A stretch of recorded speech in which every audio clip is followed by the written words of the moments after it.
Nous vous accueillons, mesdames, messieurs, fidèles téléspectateurs de la Moto TV, dans cette édition. D'abord, le sommaire. Plus de 680 écoliers ont reçu le sacrement de confirmation ce vendredi 10 septembre 2021. Les activités y référentes ont été présidées par l'évêque du diocèse de Butembo-Beni, Monseigneur Sikuli Paluku Melkisedek, en paroisse Notre-Dame du Mont-Carmel.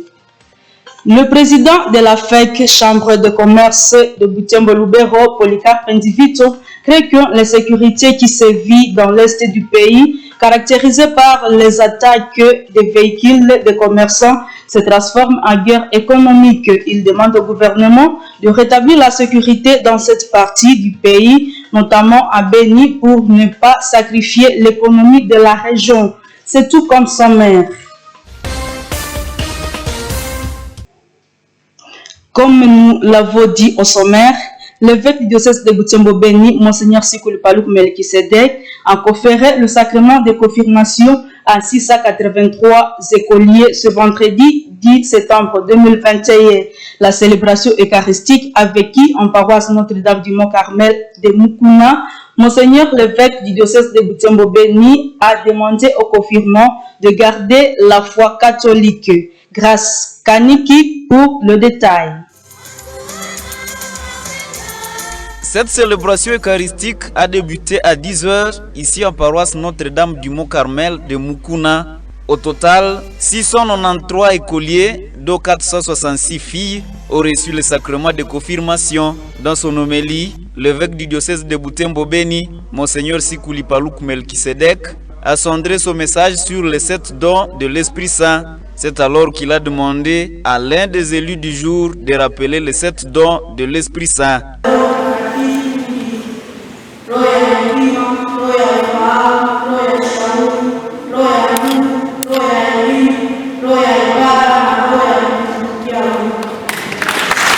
L'évêque du diocèse de Butembo-Beni a fait savoir qu'à travers ce sacrement de confirmation, les confirmants reçoivent les dons de l'Esprit Saint.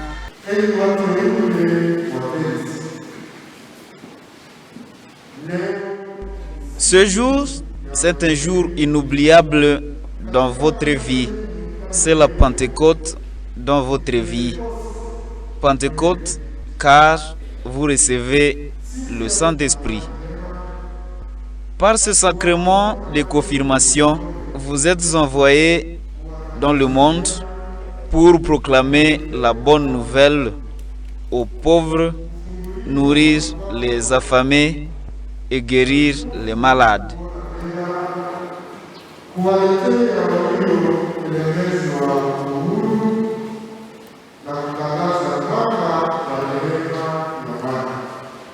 Par la suite, Monseigneur Sikuli Paluku Melkisedek a demandé aux jeunes confirmants d'adhérer dans des mouvements d'action catholique pour affermir leur foi en Jésus-Christ et en l'Église catholique.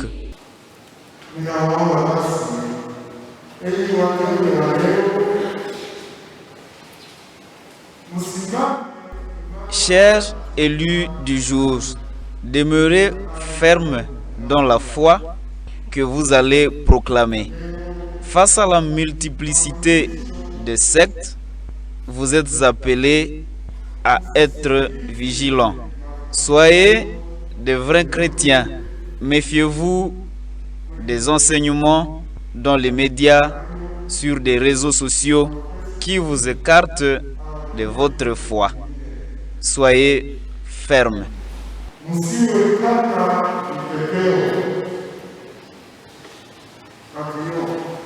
L'évêque de Butembo-Beni a enfin encouragé ces jeunes écoliers à demeurer dans la prière pour parvenir à la sainteté. Toujours dans l'église catholique, en paroisse Cœur Immaculé de Marie, au total 1362 chrétiens ont reçu la confirmation ce vendredi 10 septembre. C'était des écoliers et quelques prosélytes venus des secteurs Butoué, Furu, Kitatumba et Boulamba. L'ordinaire du lieu a délégué le curé de la paroisse pour administrer le sacrement de confirmation. Le père Justin Goulirio a appelé les confirmants à s'approprier les dons du Saint-Esprit qu'ils ont reçus en annonçant la bonne nouvelle au monde entier. Eugénie Moussiviroa nous signe ce reportage. C'est cette ambiance de joie qui a caractérisé cette célébration eucharistique de confirmation ici à l'église paroissiale de Kitatumba. 1362 confirmants, accompagnés de leurs parents, frères et amis, participent à cette messe. Elle est officiée par le père Justin Goulirio, délégué de l'évêque du diocèse de Butembo-Beni. Il était entouré de 4 autres prêtres. Dans son homélie, le célébrant a insisté sur l'évangile selon Saint Jean qui envoie les chrétiens qui ont reçu le Saint-Esprit en mission d'annoncer la bonne nouvelle de Jésus-Christ aux nations.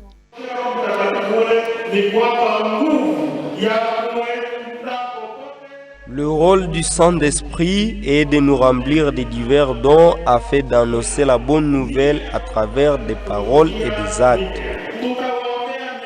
Nous allons prier pour vous afin que le Saint-Esprit vous accompagne dans votre mission. Ne craignez rien.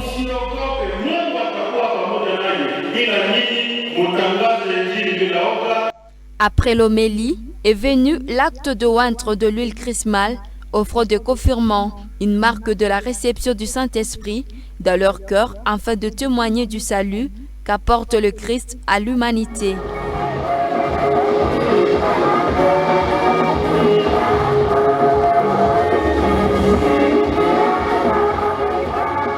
Au sortir de cette célébration eucharistique, les heureux du jour se disent prêts à annoncer la bonne nouvelle du salut à tous les membres de leur société et ceux d'autres coins du monde. Les finalistes viennent d'avoir leur confirmation. J'ai entendu que quand on a la confirmation, on reçoit le Saint-Esprit. Se retirant de quelques péchés. Par exemple, le mensonge, le vol, l'impolitesse.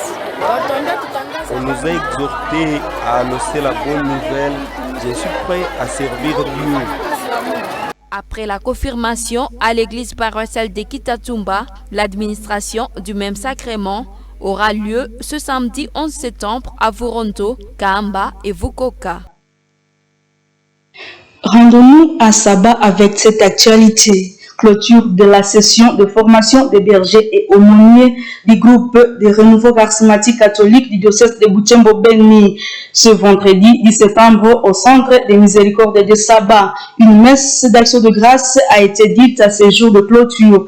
Le célébrant du jour, l'abbé Oswald Kibonte, a demandé aux participants de soigner leur relation personnelle avec Dieu. Delphin Ouéa nous rend ce reportage.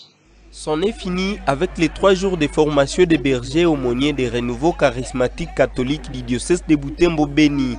Ces jours, ils étaient nombreux ces charismatiques venus participer aux cérémonies de clôture. L'avant-midi de ce vendredi, les participants ont décortiqué le thème « Cherchez d'abord le royaume de Dieu et sa justice » et tout vous sera donné de surcroît. À la clôture de cette session, les participants disent avoir bénéficié de multiples grâces et connaissances.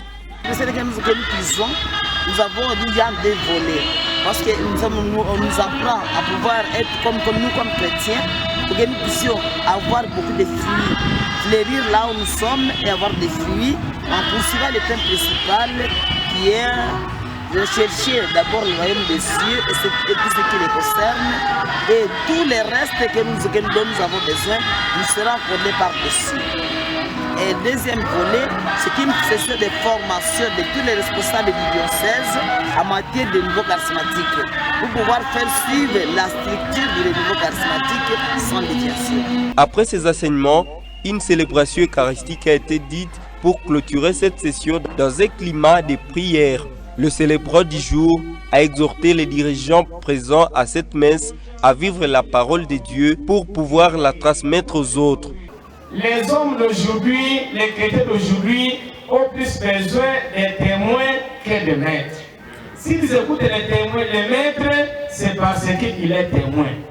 À la clôture, M. Deodat Luhavo, un des cadres de ce groupe d'approfondissement spirituel, salue la participation active des membres du renouveau charismatique catholique du diocèse de Butembo-Beni. Nous sommes vraiment très satisfaits par rapport à la participation. Nous nous attendions à recevoir les bergers et les aumôniers. Les aumôniers sont arrivés à 70%, nous sommes très satisfaits. Les bergers sont arrivés à 100%. Et puis les membres et les autres chrétiens sont arrivés en masse. Nous avons réuni environ 10 000 personnes hier, environ 6 à 7 000 personnes avant-hier. Aujourd'hui, nous nous attendons à beaucoup plus de gens par rapport à la journée d'hier. Nous savons que les gens ont soif de chercher Dieu. En tout cas, nous sommes très satisfaits de la participation massive de toute la population de Butembo et de ses environs. Les renouveaux charismatiques catholiques est un groupe d'approfondissement spirituel qui a une dévotion au Saint-Esprit. Parlons de l'économie. La Fédération des entreprises du Congo, FEC Butembo-Lubero, s'est dit affectée par l'insécurité qui prévaut en province du Nord Kivu. À en croire le président de cette structure économique, l'économie de provinces de l'Ituri, du Nord et du Sud Kivu est menacée de tomber en faillite. Polycarpe Ndivito pense que la sécurité qui sévit dans l'Est du pays s'est transformée de plus en plus à une guerre économique. Il demande au gouvernement de rétablir la sécurité dans cette partie du pays pour ne pas laisser tomber l'économie dans cette réunion. Isabelle Wangahemuka et Francine Moussoa l'ont rencontré. Nous vivons dans un système d'économie criminalisé où les gens ils viennent, ils vous attaquent, ils vous prennent un parti et vous ne savez quoi faire. Et c'est cela, bon, maintenant, il faut, je crois, l'indemnisation, ça peut venir, mais d'abord il faut qu'on pacifie les axes routiers, qu'on pacifie la contrée. Parce qu'il y a beaucoup de gens qui sont victimes pour une histoire qui ne connaissent pas les tenants ni les aboutissants. Ils sont population congolaise et puis on les prend et on les tue, on les kidnappe, on les enlève et on prend leurs biens, on brûle leurs maisons et c'est ça le drame dans lequel nous sommes en train d'évoluer. Alors quant à l'indemnisation, ça c'est l'État, parce qu'on parlait de l'indemnisation, ça il faut que je parle au gouvernement. Ça c'est le gouvernement parce que du gouvernement, est-ce que le gouvernement il peut adjoindre à la SONAS d'indemniser les victimes? Ça c'est un problème de la gouvernance dans le pays. Mais le problème qui nous concerne nous, c'est d'abord la sécurité. Il faudrait que la sécurité soit démise dans la contrée.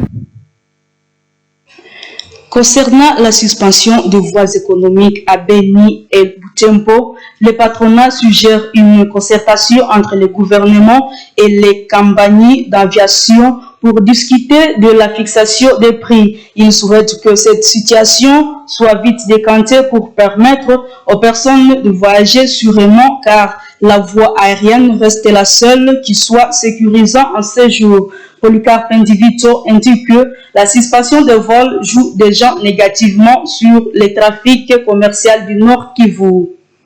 Le prix conventionnel dans la réglementation ordinaire des affaires, c'est l'offre et la demande qui fixe les prix. La demande elle est tellement forte que, parce que tout le monde a peur de l'insécurité sur les transports routiers et tout le monde se rue sur les transports aériens. Il y a une forte demande. À ce moment-là, les transporteurs aériens ont besoin, ils doivent faire l'entretien régulier de leurs aéronefs. Mais ça a un coût. Ici, il n'y a pas de garage approprié pour faire ces entretiens des avions. Ils doivent aller jusqu'à l'aéroport. Alors, il y a des taxes qu'ils doivent payer par rapport à ça. Ça a un coût très élevé. Alors, lorsqu'ils calculent la rentabilité de leurs aéronefs par rapport au prix actuellement fixé par le gouvernement, ils ne se retrouvent pas. Ils ne se retrouvent pas. Il faudra, le gouvernement, il est patron, ils peuvent revoir certaines taxations, une certaine parafiscalité adaptée à la circonstance du moment. C'est ce qu'il faut. Et tout ça, il faut des réunions. Le Parlement d'Afan de Butembo-Lubero a élu ce vendredi 10 septembre ses nouveaux animateurs. Egen Mangahe devra diriger le nouveau comité de cette structure pour enfants. Il a battu Kakule Muhassa, son challenger, à l'issue du vote. Dans son discours, l'heureux a promis de lutter pour promotion des droits des enfants en défendant leurs intérêts. Pour y parvenir, il appelle au soutien de tous ses pairs. Suivons ce reportage. C'est par cet hymne national que cette activité a été lancée ici dans la salle de l'association Défense des droits de la femme et de l'enfant ADDF. C'est à présence des enfants membres du Parlement d'enfants par de Butembo Lubero et de quelques anciens de cette structure venus soutenir leurs cadets. C'est ainsi que la commission électorale a appelé les candidats à présenter leur plan d'action respectif. Lors de cet exercice, nous comptons 1. Être prêt à accomplir le devoir du président de cette structure. 2. Recruter les députés juniors, renforcer les capacités, former les honorables parlementaires sur la protection de l'enfant et les doter de cartes d'honorables pour donner à la communauté le changement positif qu'elle attend de nous. Je cite, redynamiser les activités des clubs d'enfants dans différentes communes, lutter contre le mariage précoce qui se revoit du jour au jour dans notre contrée. Nous avons plaidé pour la cause de l'enfant et nous irons beaucoup plus de l'avant dans la protection de l'enfant. Avant son élection, Rigen, le nouveau président élu, a résumé en 3 points les problèmes auxquels est heurtée leur structure. Il s'agit de certaines failles liées à la communication tant externe qu'interne, notamment la non-collaboration avec les coins les plus reculés du rayon d'action du PARD. Des problèmes qui peuvent trouver solution en rapprochant cette structure de ces zones. Parmi les 3 problèmes dont je citais le premier, je parlais de la collaboration entre les parlements d'enfants de Butembo Lubero et les honorables de Lubero eux-mêmes, s'ils existent bien sûr. Nous sommes en train de préparer comment effectuer une descente à Lubero pour, n'est-ce pas, installer un cadre de collaboration, pour installer une antenne du Parlement, pour chaque fois nous aider à contrôler cette zone-là où nous sommes chargés de contrôler. Nous sommes également en contact avec le président des autres parlements et nous sommes à phase d'élaboration du programme que nous allons devoir poursuivre à partir de la rentrée scolaire, c'est-à-dire nous allons faire certaines activités que nous allons mener ensemble pour, n'est-ce pas, faire promouvoir la protection de l'enfant à travers toute la République. De la finance, on sait du Parlement. Je dis, on présente ici des situations, mais il n'y a pas de suivi. Nous avons déjà commencé des processus. Il est question de créer quelque chose qui va nous régénérer de l'argent, c'est-à-dire à sorte d'entreprise, petite entreprise bien sûr, qui peut nous aider à chaque fois nous prendre à charge nous-mêmes. Un challenge qu'il va remporter conformément aux résultats que présente la commission en charge des élections. À la présidence, il a obtenu 9 voix, soit 24,32%, les nommés Kakule Kamoa Diemesi. Il a obtenu 28 voix, soit 75,6%, les nommés Kambale Bankai Rigen.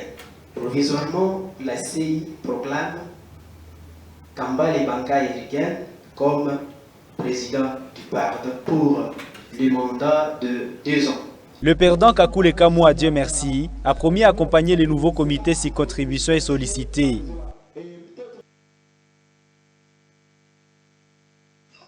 Les états généraux de l'enseignement supérieur et universitaire ont été lancés ce vendredi 10 septembre à Lubumbashi par le ministre sectoriel Mounindo Nsanki. 25 ans après, ces assises ont pour mission de réformer le secteur de l'ESU. Dans son discours d'ouverture, le ministre a jeté plusieurs bases afin de relever le système éducatif au niveau supérieur et universitaire. C'est entre autres conférer à son ministère le pouvoir d'affecter les professeurs dans des universités qui en manquent, notamment dans des milieux ruraux. Je vous convie de le suivre.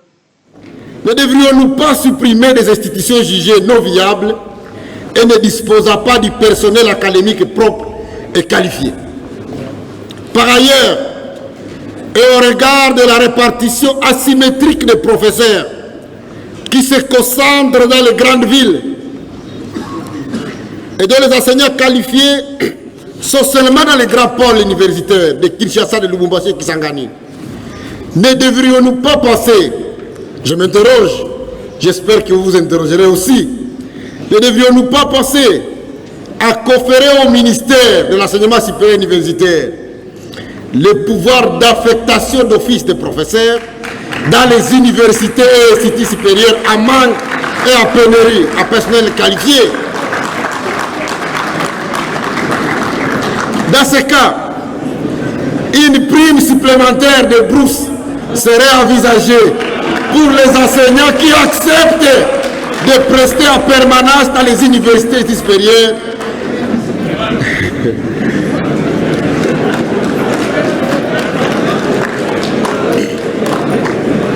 Je m'interroge, j'essaie de vous provoquer. C'est ça les états généraux. S'agissant de filières qu'il qualifie de hautement stratégiques, dont la médecine, la santé et la pharmacie, le ministère de l'ESU pointe une prolifération inquiétante. À cet effet, il propose d'en supprimer quelques-unes, d'en regrouper d'autres, en établir les quotas des candidats éligibles en ces filières. Suivez. Dans les filières hautement stratégiques, la santé, la médecine et la pharmacie, dont la prolifération est inquiétante, l'État n'est-il pas venu, compte tenu de leur prolifération, de supprimer quelques-unes, de regrouper d'autres et d'établir chaque année les quotas des candidats qui y sont éligibles? Ça sera à vous de décider. La volonté de le faire est là, c'est à vous de décider. Par le sport, une série de matchs amicaux est prévue à Butembo au stade Van Nevel, ancien Matokeo. 3 clubs sont concernés, l'AS Sokozaki, l'AS Nuki, tous de Butembo, mais aussi le FC Masasi de Kiwanja. Déjà ce samedi 11 septembre, l'AS Sokozaki offrira son hospitalité au FC Masasi de Kiwanja. Et le dimanche 12 septembre, la même formation sera reçue par l'AS Nuki. Et le retour interviendra à partir du mardi 14 septembre prochain. C'est tout comme nous sommes à la fin de ce journal. Merci de nous avoir suivis. Au revoir.